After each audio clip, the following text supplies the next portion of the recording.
So,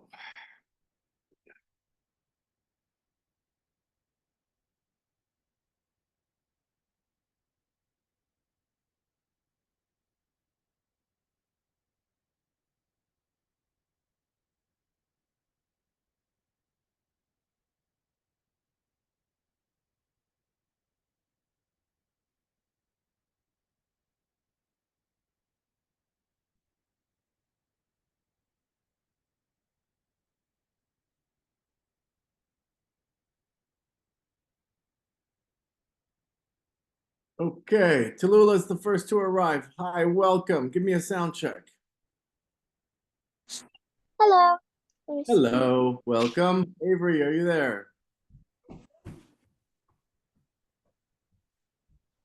Do we have an Avery? Here he is. I don't think we don't have a camera on there. No, that's fine for privacy's sake. We're not going to have cameras on for the students during the class. Just say hello, Avery. Hi. Hi, welcome. Okay, thanks for getting here early. That's helpful. If you're already familiar with Zoom, show me that you know how to hit the hand raise button. If not, I'll tell you how to do it. Hand wave. Did that do it? No, so Tallulah's got it, obviously an expert. Avery, what you need to do is find a button called reactions. Reactions. Reactions. There's I'm looking at the bottom. audio. Oh, react down here. And then you'll see a whole bunch of choices. That's a thumbs up, which is also cool. But find the one that's raising your hand. I'll know what you mean probably, unless you're trying That to tell would me say you like it. Oh, which one raised the hands? Yeah. Oh, which one raises the hand for a question? Yeah, it looks like a hand like this. There's all different choices, in fact. Boy, there are. Go down just to the hands. You get down there.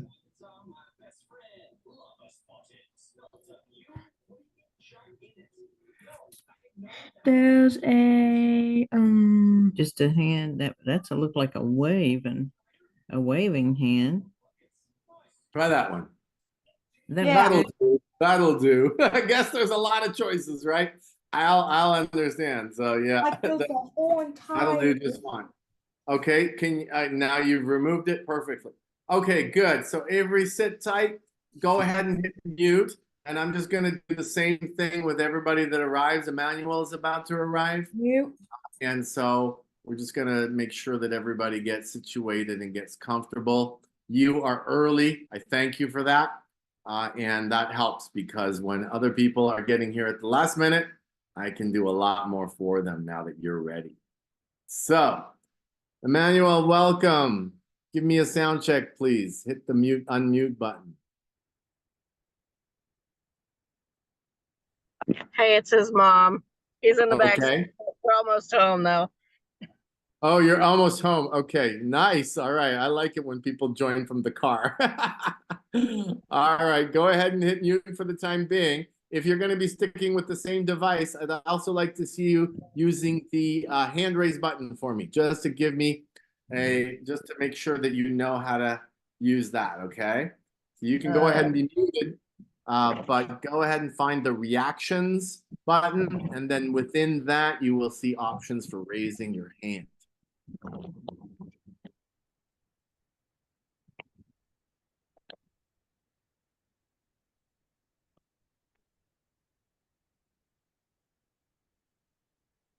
I see it. I see it. Okay, click one of those. Hold on. Hold on. Okay, that's a thumbs up, which is pretty good too. You'll find other ones that look like a hand. That's the one. All right, go ahead and click those each and deactivate them, and then go ahead and hit mute, and you are all set. Meanwhile, we've got April here, and April's not yet connected to audio, and Beth is arriving as well. So yeah, hopefully we'll have a nice big group, and let's see how that's going now. So, Beth, welcome. Go ahead and unmute and say hello.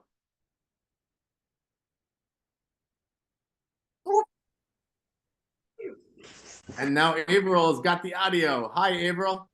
Hi. Welcome. All right, go ahead and hit mute.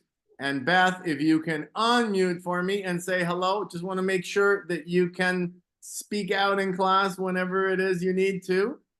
So you just find that, yeah, that's the one. Hi. How do we do this? Yeah, I can hear you. Oh, now you're muted again. Wait. I want to hear Beth's voice. Oh, he can hear you. Okay, you're good. Hi. Hi, Beth. Welcome. Okay, April and Beth, go ahead and mute once again. Okay, Then so I have one more task for you. So you hit that icon that looks like a microphone. Perfect. Go into the reactions panel and find the hand raise button for me. April and Beth, please. That's how you're going to politely raise your hand like you were in a classroom. And that says, hey, I have something to say. Okay, that's for clapping, Beth, which means, yay, Mr. Powell, you're awesome. Okay, which I like as well. But if you can find one that looks like this, it's a hand raise. That's the one. Okay, April, you're next. where Go is ahead. sorry. It's called reactions. Uh, A let's see bunch it. of different buttons along there. Sorry, we're looking for it. We're trying to find it. That's all right. That's all right. Take your time. You're good. So I'm trying to find it for you. Mom. You'll find it. Okay, Beth, lower that hand. We'll probably get started in a few minutes. I expect that maybe one or two people will arrive, after the hour. So it's usually the way that it goes. And then the lesson will take something like 45 minutes or so. And that, depending on how much you guys have to say, what you want to share, we could stick around for as long as you want after that. But it often will only take about 45 minutes once things get rolling. Okay, so I would say you guys are pretty much ready to go. I got a quiz for you guys before we start, a little mystery quiz.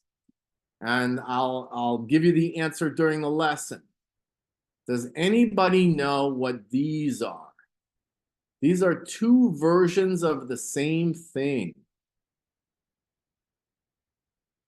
What do you think they might be?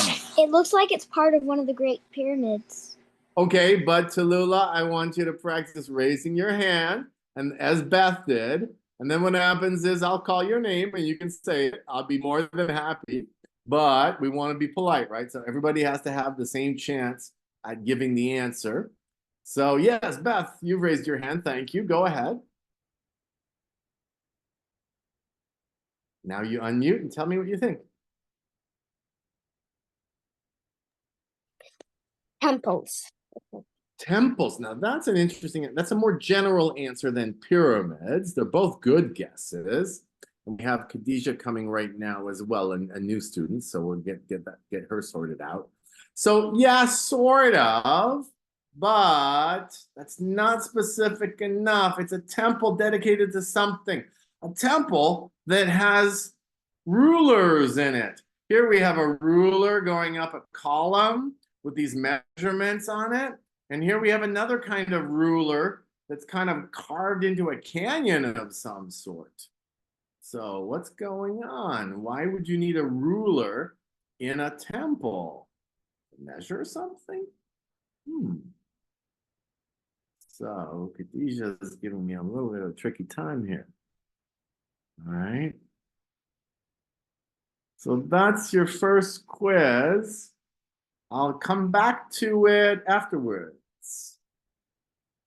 Now, some of you know that the Egyptians were known for making mummies, right? So, what did they make mummies of? What was a mummy?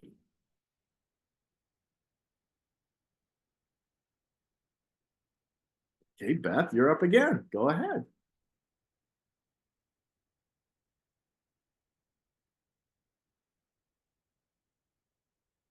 Khadijah has arrived. Khadijah, would you unmute and just say hi, please? Hello. Okay, welcome. Do you know where the hand raise button is, Khadijah? If you want to give an answer like this, you got to go to reactions and find the hand raise symbol and click it. And that way it'll be your turn to speak. Right now it's Beth's turn. Go ahead, Beth.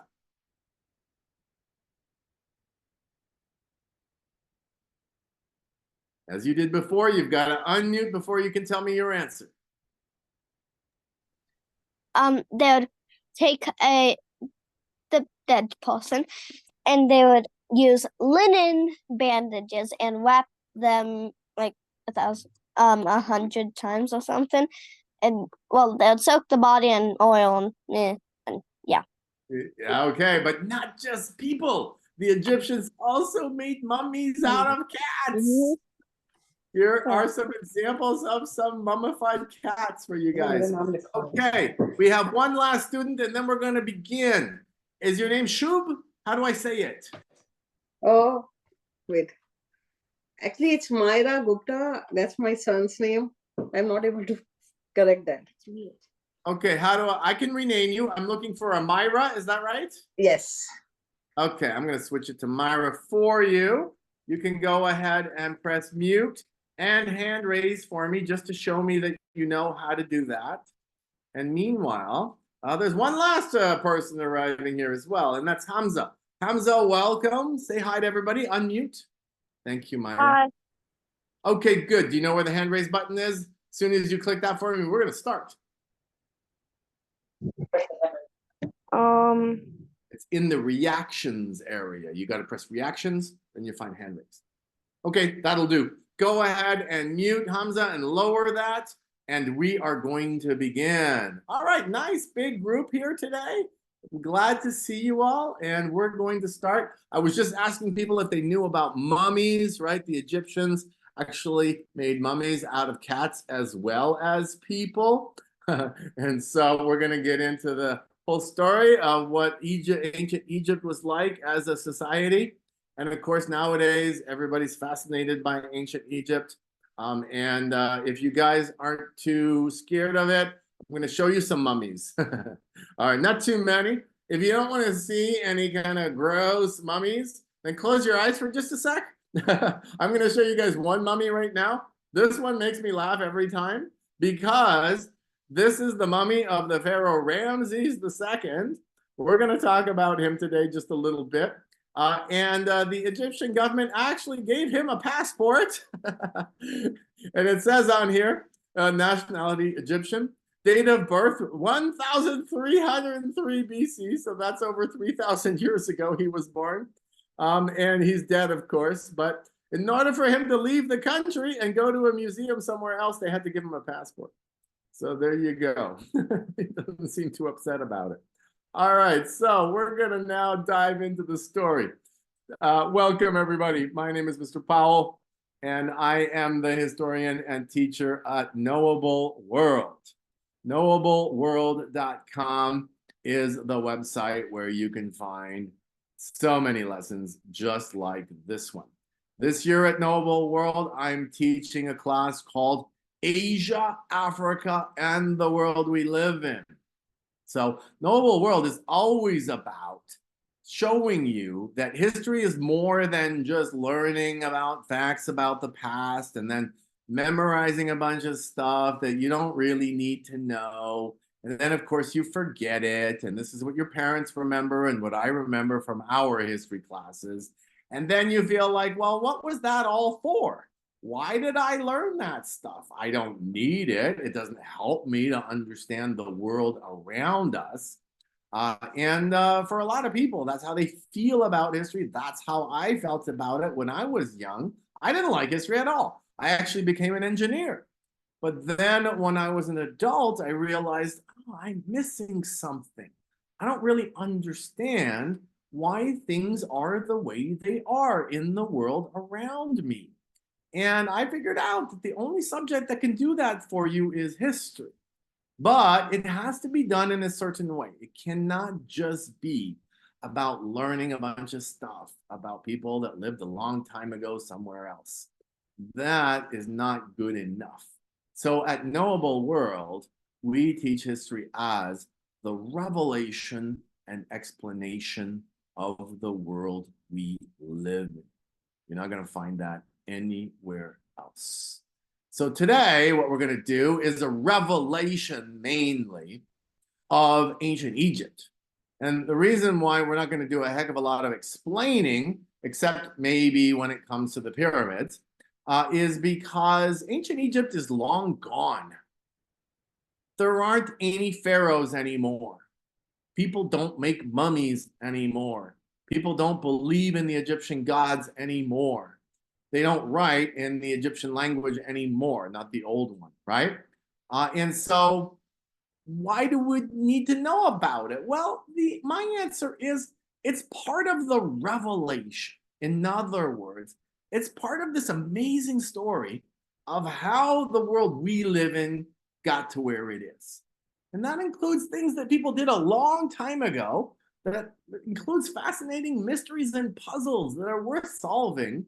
And it helps us to think about how big history is and how amazing it is. So that's why even though I like the stuff that mostly helps us to understand world events now, I still get excited about ancient Egypt as well. Tallulah, what's on your mind? Thank you for raising your hand. So I had this quick comment. I was just reading something about how people are actually still making mummies. They're just making it a lot differently. I'm not sure how old that book is, but I'm pretty sure it's fairly new. And some people were doing this thing with pet cats, and they were submerging it in a fluid that they said may preserve the DNA so that later on they can be cloned and therefore brought back to life. Wow, that's cool, right? I love science, so I read a lot about science. That's awesome. And yeah, it's true that people are trying to preserve themselves. Some people have themselves frozen, and they have other things, including perhaps pets, that they try to preserve so that when science has somehow advanced to that level, imagine if it ever does, then they can be somehow brought back to life. That's kind of wild. So thank you for sharing. Yes, Myra, go ahead. Or Mira, I'm sorry, I can't remember which. So my math teacher's principal, he went to Mount Everest, and he told my teacher that he saw bodies that were preserved by the cold. Yeah, that's true. That's what they do nowadays, I think, usually is they freeze them. It's called cryogenic freezing. And so that's kind of more maybe a modern version. But Tallulah is saying that people are actually maybe injecting certain kinds of fluids in the bodies as well. And scientists and doctors are doing that sort of stuff. Well, okay, cool. The mountain is preserving the bodies. It's not like exactly right. Yeah, this is a natural example of that happening, right? If your body is stuck in ice, then it is going to be preserved strangely. And I was also just reading about that. That's funny because I was just reading. I got a library book. I love ghost stories and creepy things, so I got my gruesome facts book is the one I learned about the mummies, and then I was just reading a book called "Don't Read This Book Before Bed" about science, and medieval and history and stuff like that. And all right, very nice, very nice. Okay, tell you what, we'll continue to have that discussion if you like at the end, but my job here is to give you guys the lesson. So let's keep going. Let's start off with what it is that brings us to the history of Egypt in the first place, right? And that is what has always brought people to the story, which is the fact that the Egyptians built these gigantic structures called the pyramids. The most famous ones are found at a place called Giza, near the city of Cairo today. And they were the tallest structures that human beings had built for over 4,000 years. But nobody knew what the story of those people were, or story was rather, okay? And the reason was that, well, the Egyptians had come and gone, that version of them anyway. And along came this guy. You see him on a horse there, and he's got a funny looking hat for a reason. And he's riding a horse, right? So, okay. So it's a little bit a while ago. And he came to Egypt, and he wanted to solve this mystery. And there he is staring at the Sphinx, right? The famous guardian of the pyramids. Does anybody know who that might be in that kind of strange outfit? With a hat that flares out like that. That's kind of a hint. Okay. Remind me, please. Okay, I'm gonna choose Averill this time. Go ahead, Averill. What is it, April? Never What is this? mind. What's that? What is that? That You gotta speak louder so I can hear you. that's a Sphinx. Well, yeah, that's right. That's the sculpture that the man is looking at. But my question is, who's the man? Why would an artist paint a painting of any old man? He didn't. He chose somebody super famous to put in the painting. So who is the man looking at it? So Hamza, go ahead. Who do you think that man is? Is it Christopher Columbus? Wow, interesting guess. Columbus, as far as I know, never went to Egypt, right? He did sail around all over the place, to the Mediterranean, to Iceland, as well as to America. But I don't know of him ever going to Egypt. Interesting guess, but no. We're talking about a general here. In other words, a military commander. And this particular general was from France. Does that help anybody? Okay. Please help me one last time. Mira, is it Mira or Myra? And then I'll get it right from now on. It's Myra. Myra, thank you. I'll remember. Okay, Myra, who is that? Is that George Washington? Nice try. That's a general, right? But George Washington wasn't French. He was American. We need a Frenchman. A famous Frenchman who was short and he always put his hand inside of his jacket. That guy was called Napoleon. Napoleon went to France. He was from France. He went to Egypt and he wanted to solve the mystery of all of this stuff that was found there. But nobody knew how to solve the mystery because all these fantastic pictures were very strange, of course, but nobody could read this. What is it? What's the famous ancient writing of the Egyptians called? Myra, go ahead. Oh, no, that was an accident. Okay, I'm going to choose Averill. What's the writing of the Egyptians called, Averill? No. Hieroglyphics. Well done. Hieroglyphics, exactly right. And nobody knew how to read that because it had disappeared as a writing language until somebody found this. And this changed everything for the subject of Egypt. What are we looking at here? Tallulah, your turn. The Rosetta Stone. Well done. Fantastic. The Rosetta Stone was discovered in the year 1799.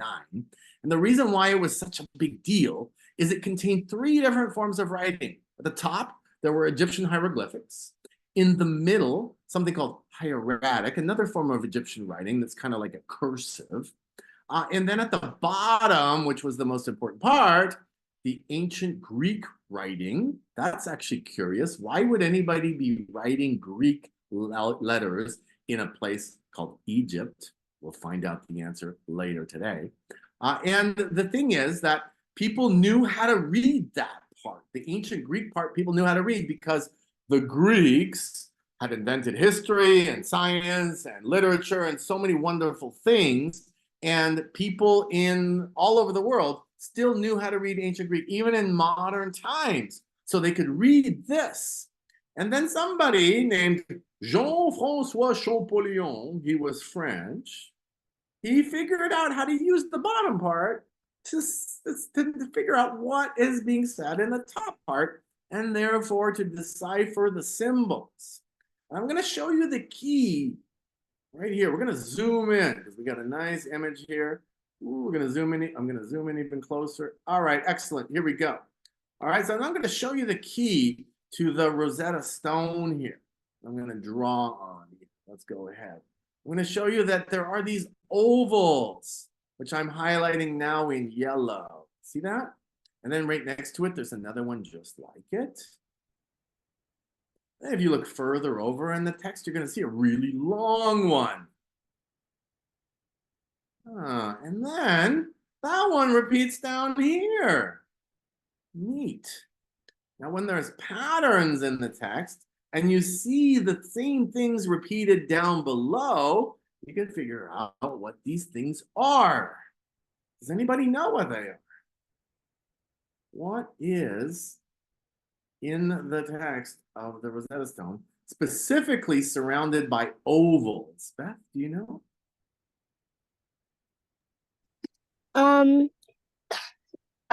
Maybe like names. Wow. Did you just guess that out of like thin air? Because I kind of have like a few hundred Egyptian books. So. oh well, okay, so that wasn't much of a guess. You knew. That's correct. It was the names of pharaohs that were inscribed inside of what's called a cartouche, right? So these symbols are terribly important. We're going to see cartouches again in our lesson here. But before we do, Hamza, what did you want to say? Where is the Rosetta Stone located right now? Like right now, the real one. Right now, to my knowledge, it is in London, England. Oh wow. Okay. And now there are copies of it all over. So I used to live in Houston, and there was a copy of the Rosetta Stone in Houston. Just about any museum will have one nowadays, a copy of it. But I think the original one is now in England. Tallulah, go ahead. I wanted to say, I'm pretty sure, if I remember correctly from the stuff I've read, I'm pretty sure that the whole thing was talking about a decree that the Pharaoh had made. I don't remember exactly what the decree was about, but I do remember that it was So that you're right. You're right to my knowledge. It's a pharaonic decree. In other words, a special set of rules and announcements that was made on behalf of a pharaoh named Ptolemy. I can't remember what number because there were a bunch of them. So sometimes when kings have the same name, we just put a number on the end of it. And that's what it's all about. So yeah, you're right. It was some sort of decree that was put on a stone for everybody to read. And it had to be written in 3 different ways so that the different people in Egypt could read it. Okay, Hamza, put that hand down unless you have something else.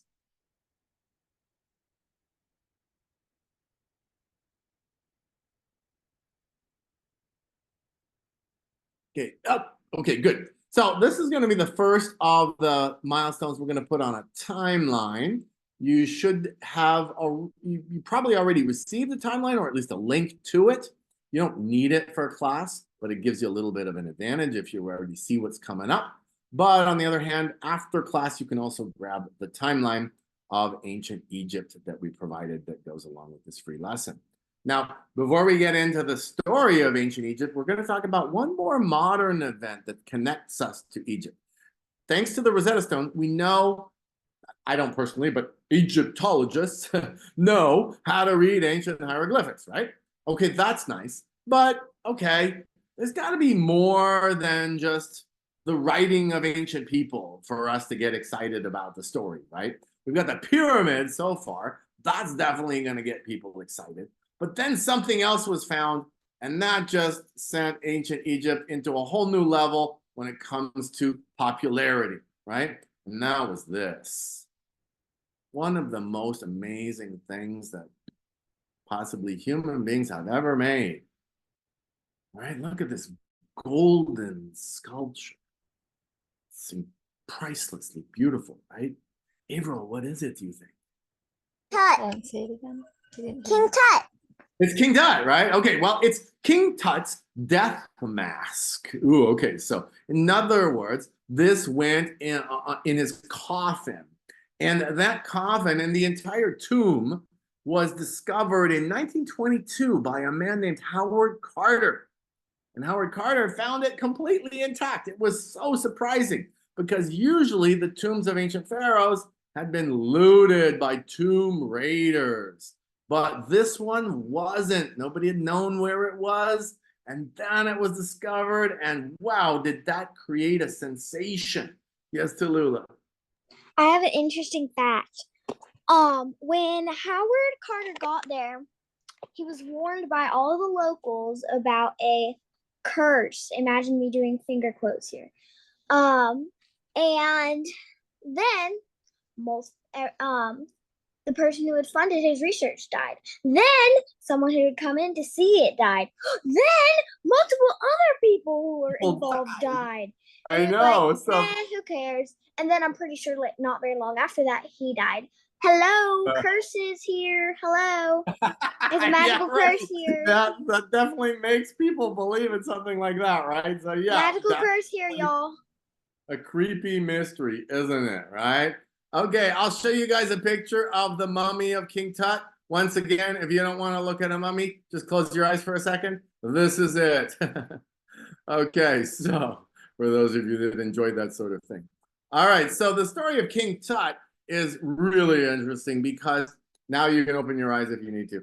Because King Tut's father was a pharaoh named Akhenaten. And Akhenaten is a really interesting pharaoh because he didn't believe in all the usual Egyptian gods.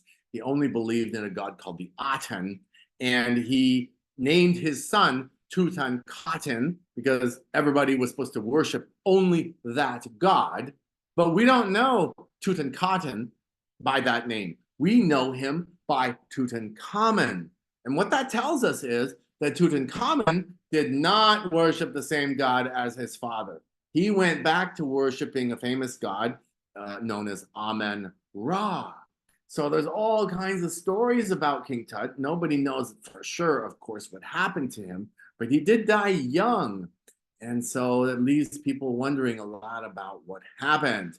And so these two things put together are the reason why people get really excited about ancient Egypt. They're the stories that happened in modern times, very, very separate from the actual life and times of the Egyptians, but they form a bridge for us between our lives and our times and the times of the ancient Egyptians. So we're going to use that bridge now, and we're going to go all the way back to the beginning of the story, which looks like this.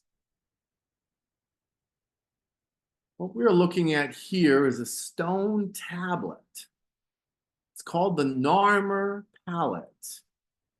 And what you're seeing is the front and the back at the same time.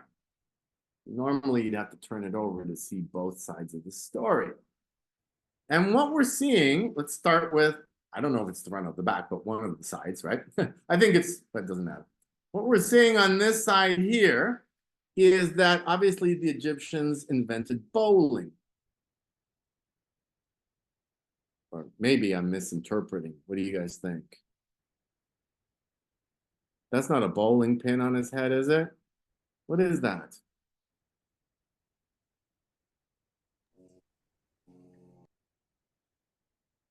Beth, go ahead. A hat. Well, it is, but it's actually more than that. Got to be more specific. What kind of hat? A crown? Crown. Very good. Okay, strange looking crown, that's for sure. Okay, hold on. So we'll come back up to that thought in just a moment here. So if it's a crown, then we're looking at a king. And he was obviously a very generous king because he went around with great big spoonfuls of ice cream feeding people, right? Wait a minute. I think I'm getting it wrong again. Okay. Myra, am I getting it wrong? Yeah. Yeah. Okay. What's he really doing? He's sacrificing people. Well, okay. Not necessarily the right word. I mean, he is conquering the other king over here. And yes, that is a mace, right? It's a weapon. It's a club. And he's going to strike him over the top of the head. So yeah, it's not exactly the picture of somebody being nice, is it? So we're seeing the conquest of one king by another here. And then on the other side of the Narmer Palette, we see a parade. And we see the guy with the club there. He's holding it in his hand again. Now we see him. He's looking bigger than everybody else, of course. Now we see him walking again, and he's wearing another strange hat. Turns out it's also a crown. It's the crown he took from the other guy. So now he's become a king of something else. So this, and all the images on here is fascinating. So many different things to talk about, but we don't have time for. This is called the Narmer Palette because the conqueror in these images is a pharaoh that nowadays people think his name was Narmer. But we don't know for sure. we have ancient writings from a Greek historian called Herodotus, and they refer to him as Menes. So it's like, okay, which is it? And the answer is we don't know. But basically, it doesn't matter. I like to call him Menes Narmer. I put the two names together because why not? It helps me to remember the two names at the same time. But for the moment, let's talk about the crowns. Because actually, one went inside the other. Here you go. Here we have a painting depicting a pharaoh. He's being told a story. And there he is, the red crown, the gray crown or silver crown goes inside the red crown. That's pretty neat. Definitely unusual. And so why did pharaohs have two crowns? There's something to do with the way Egypt looks on a map. So why is Egypt all yellow when we look at it from space like this? Why is it all yellow? Right? This is like a photograph from space. Okay. Let's see here. Emmanuel, do you have any thoughts about that? What looks yellow from space? Want to give it a shot? It's okay if you don't. Did you Just say thought I'd give you- April? Did you say April? No, I said Emmanuel. Just because I want to give it a, everybody a chance. I know some people are kind of raising their hands all the time, which is great. But I always like to give other people a chance as well. Emmanuel, you want to try? Sand. It's sand, exactly right. Egypt is a great big desert, right? Connected to this whole huge desert called the Sahara Desert, which is all across northern Africa. Okay, great answer, thank you. But then there's this green snake that is weaving its way through Egypt and opening its mouth into the Mediterranean Sea up here. Hamza, what's that? Is it the Nile River? It is, except for the Nile River is not green, right? What would be green right next to all the Nile River? Because that's water, right? What would that produce? A forest? Well, vegetation, right? Because the water of the Nile is what makes life possible in what is otherwise a desert of Egypt. Again, the ancient Greek historian Herodotus, one of my favorites, he said, Egypt is the gift of the river. Perfect description, because life is possible in a desert only if you can find water. And the Egyptians didn't have to find it. They had a giant river that provided it. And the thing is, the river kind of, when it reaches the sea, it slows down and it spreads out. And so you get this formation here, which has different names. It can be called a delta. It can also be called an alluvial fan. And it just means that the river is branching out in lots of directions. And so there's a lot of greenery there. Great spot to live. Living along the length of the river is also pretty good, which is why you see a lot of green there as well. And these two areas were known as Lower Egypt and Upper Egypt. Now that's kind of weird. Doesn't that seem like it's upside down? Does anybody know why it's not upside down? April, go ahead. Because the river flows backwards. Well, be careful. No, all rivers flow which way? Forward. Well, backward forward is not the word I'm thinking of. They flow. What do you think? Water always flows. You can say I don't know if you don't know. I don't know. Oh, it's okay. You were so close. The answer is downhill, right? Water always goes down. So your answer was basically right, that the water is here and it's flowing in this direction. That makes this lower land than this land. This land is higher, and the water is flowing from the highland down to the lower land. Just because we put north at the top of a map and that makes Lower Egypt at the top. Okay, can seem confusing at first, but that's the reason why it actually does make sense. So when you have somebody like Menes Narmer, becoming Pharaoh, what he's doing is he's unifying Lower Egypt and Upper Egypt, which up until that time had been two separate kingdoms. After that, though, around the year 3000 BC, which is over 5,000 years ago, Egypt was one kingdom. Okay. Before I continue, does anybody have anything they didn't get a chance to share? All right, let's move on to the fantastic achievement of the Egyptians during that time. Of course, the most amazing thing they did, the building of the Great Pyramids. The pyramids, as some of you may know, were tombs. In other words, they contained the bodies of the pharaohs and sometimes other special people such as their family as well. But why would you build a tomb so gigantic?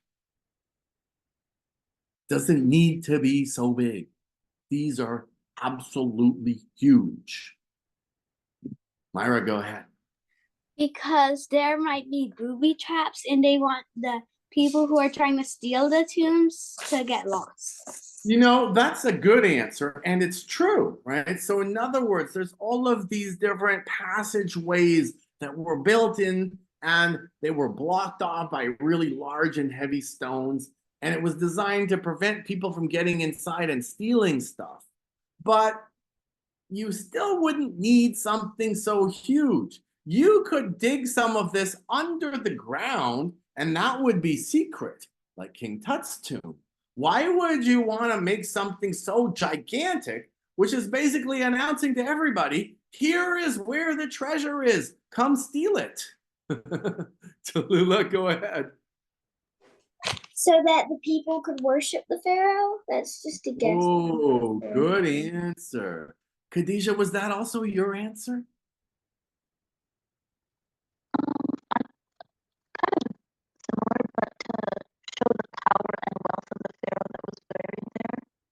To show the power and wealth of the pharaoh that's buried there. That's a great answer too. You're kind of breaking up there, but I was able to make it out. And you are right as well, okay?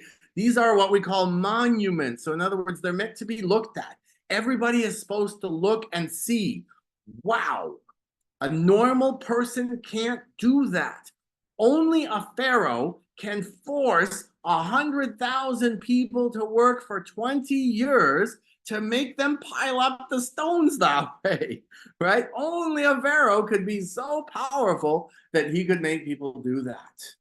So yes, they were monument tombs, not just tombs, but great big monuments. They were built around 2500 BC. Obviously, we're taking some major leaps through the story here because we couldn't possibly go year by year. That would take forever.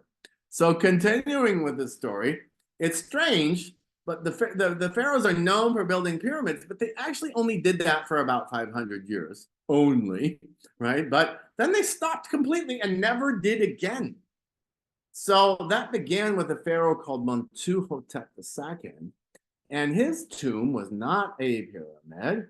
It was a temple carved into a cliff face far in the south of Egypt, far away from the people. It wasn't meant to be looked at. It wasn't meant to be seen by the people. It was meant to be private. And then after that, they went even further with hiding their tombs. King Tut's tomb was found in this very strange location. I wouldn't be surprised if somebody here actually knew where that is. What was it called? I was right. Beth says, I think I know. That is the Valley of the Kings.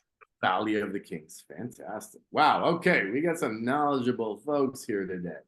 All right. Fantastic. So back to King Tut a little bit, right? So, you know, basically we have this culture of King Tut with his father, Akhenaten, who wanted to worship only the sun disk, the Aten.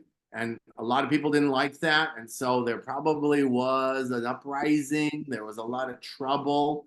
He wanted to change the Egyptian religion. And people don't usually like it when you tell them to change their religion. So there was a lot of trouble. and King Tut went back to worshiping Amun-Ra instead of the Aten. So that, was a story. Up until this point, we're talking about a story that has to do with Egypt all by itself. Why? Well, pretty much because back then, there weren't a lot of people in the world, and they were mostly separate from one another in separate places. And Egypt was very isolated because it's in the middle of a desert for the most part. But then it started to have more and more contact with other people. The Egyptians themselves started to expand into this area where the country called Israel is today. They ran into some other people called the Hittites and still others. And well, yeah, they didn't get along very well. So they started to fight wars against their neighbors. This is definitely a part of history. And why do people fight wars against one another so often in history? We all feel as though that shouldn't be, and we all feel as though we would much rather live in peace. But that's been true for people always, and yet wars are fought. So it's one of the topics that we definitely discuss in Knowable World. What are the wars? Why did people fight them? And why haven't we figured out how to stop doing that? Because we certainly have not. So these are important questions that we talk about in history. When Egypt's isolation was broken and it started to fight wars against others, not surprisingly, the pharaoh said, yeah, we're the best and we win and we're always going to win and so on. And this is the pharaoh Ramses II here that's depicted in a famous engraving in temples and so on. And he said, yeah, I went and I beat the Hittites. I defeated them at the Battle of Kadesh. And turns out it was a lie. Oh, surprise, surprise. So, yeah, well, why did he lie? Well, because there was a big battle. Yeah, Tallulah, what do you want to say? I need to show you my history book. I just got a history book called Corpse Talk, Queens and Kings and Other Royal Rotters. I was just reading about that exact pharaoh and lots of other queens and kings and blah, blah, blah. And it was talking about that. That's so funny. That's cool. All right, great. So now you can, check up on what I say and you can figure out if there's even more to the story. Good for you. Hamza, go ahead. Why were the pharaohs fighting? Like, why were they fighting? The pharaoh was fighting I don't know his title, king of the Hittites, right? So why were they both fighting? Well, the area where they were fighting is over here. And this is an area that actually is really great in many ways. There are countries like Israel and Lebanon here. And it turns out they're quite nice places to live. They're part of something called the Fertile Crescent. And so they're better than most parts of the desert. And so I think they were fighting over good land that could be used to grow food. So Ramses II claimed to have won this battle, but we know better. Because what happened was a treaty was found. That treaty between the Egyptians and the Hittites proves that actually it was a draw. So in other words, when pharaohs say, I'm the best, I always win, we better take that with a grain of salt, right? We know better. We know that people in government don't always tell the truth. That's an understatement. Okay, so we got the Battle of Kadesh here that marks the beginning of a time where there's a lot of wars. And those wars are going to lead to Egypt being conquered by other empires. The Egyptians were conquered by a people called the Assyrians. They were conquered by another people called the Babylonians. Then they were conquered by a people called the Persians. Wow, it's getting to be a long list. And then finally, well, not quite finally, next, they were conquered by the Greeks, coming from over here. Oh, maybe we're now getting a clue about the Rosetta Stone. The Greeks came down to Egypt and conquered them? Who was the genius that led the Greeks to build the biggest empire in history up until that point? It was a great military commander, and Napoleon, much later, wanted to copy him. Averill, go ahead. Is it Mark Antony? Oh, wow, what a great answer. But no, we're going to come to him, but we got to wait for him. And Mark Antony wasn't really known as a great conqueror. Julius Oh. Caesar. No, not Julius Caesar either. Two good guesses, but I'm going to give Tallulah the next guess. Tallulah, who was it? A Greek person, not a Roman person.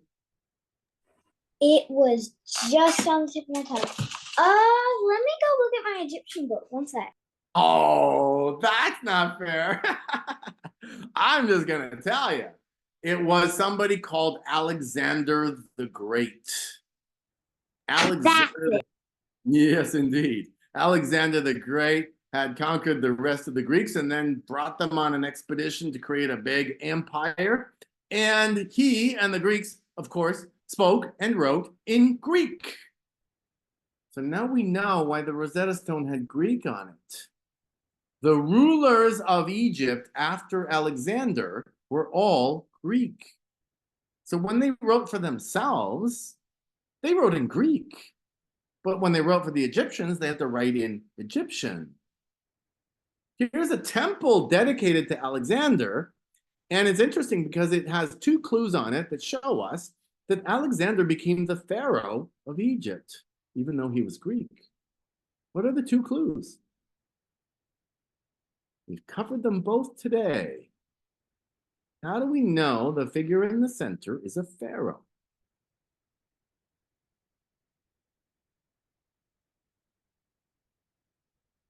Khadijah, your turn. His crown. Nice. The double crown shows he's the ruler of Upper and Lower Egypt. Good. Okay, what's the second clue?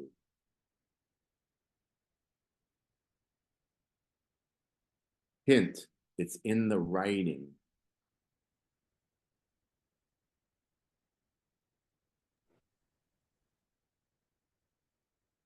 Tallulah, your turn. The circles and ovals. The ovals, the cartouches tell us that the person in the temple is a pharaoh. Exactly. They both these things tell us we're looking at a pharaoh. So Alexander the Great was a pharaoh of Egypt, starting in 332 BC. He then went off and conquered a whole bunch of other places, but then he died really young. It's kind of a mystery what happened. And then after that, all the pharaohs of Egypt were Greek, including the last pharaoh who was a girl. Who was it? Who hasn't had a turn yet today? I'm seeing a lot of hands. Wonderful. Okay. Avery, you don't have to, but do you think you might know about any girl pharaohs? Quite a famous lady was the ruler of Egypt. Do you think you could know it?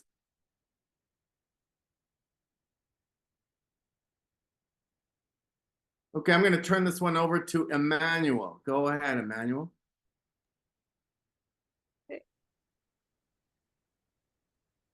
Cleopatra. Cleopatra, exactly right. Cleopatra was the last pharaoh of Egypt. She was a woman. She was also Greek, like Alexander, which is why she has such pale skin.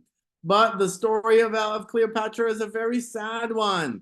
She fell in love with, I think it was Averill that told us, Julius Caesar. Julius Caesar tried to become the emperor of Rome, but he was killed. And then along came another guy called Mark Antony, that other guy that Averill mentioned, and Mark Antony and Cleopatra fell in love. But Mark Antony lost a civil war against the nephew of Julius Caesar called Octavian. And so he died, and Cleopatra said, that's enough.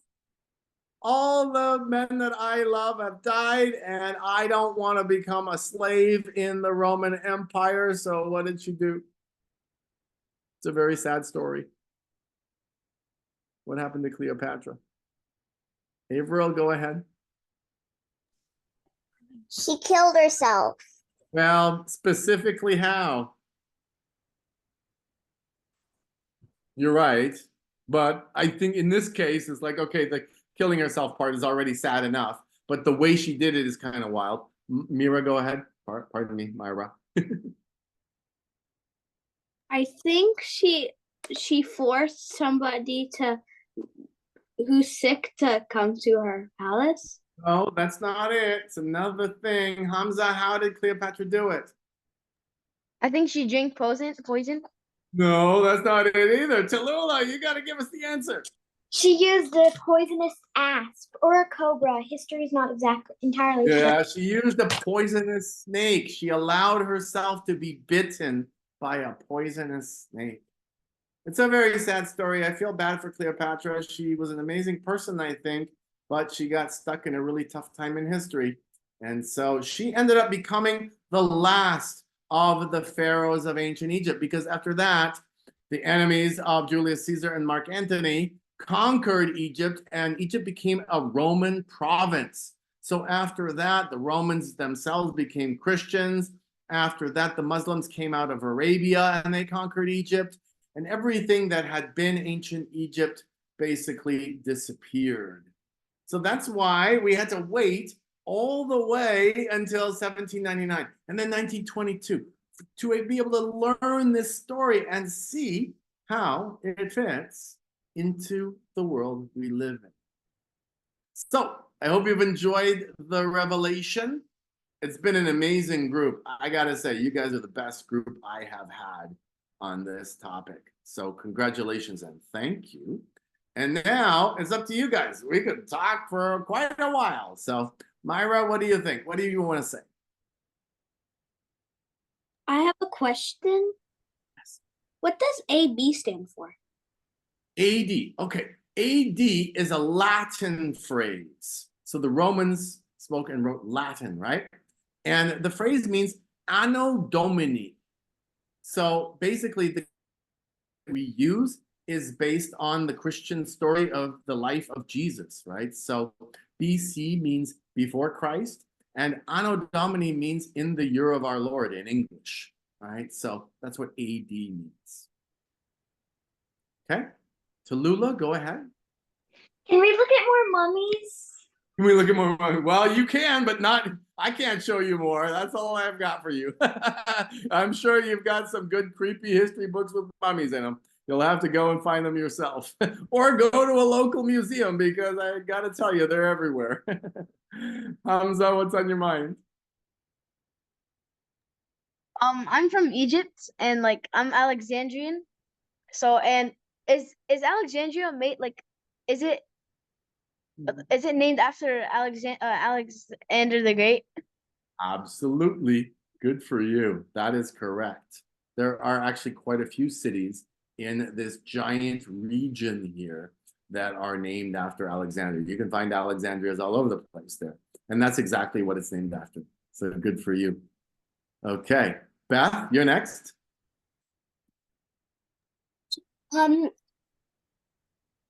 Actually, I have a mind. Okay. No problem. All right. Well, thank you so much, folks, for being here. There are other free lessons like this. I have an introduction to Chinese history, one for Europe and Russia, ancient Greece and Rome, an American history one as well. And so you're absolutely welcome to any of those. Your parents can actually buy a pack of those as recordings if you want. But you guys are amazing. And I think you guys belong at Knowable World. And lessons are going on every week there. So I hope to see you again. Thank you. Thank you very much. Thank you very much. Thank you. Knowable World. Bye, everybody. Thank you. Thank you. Thank you. Thank you. Bye.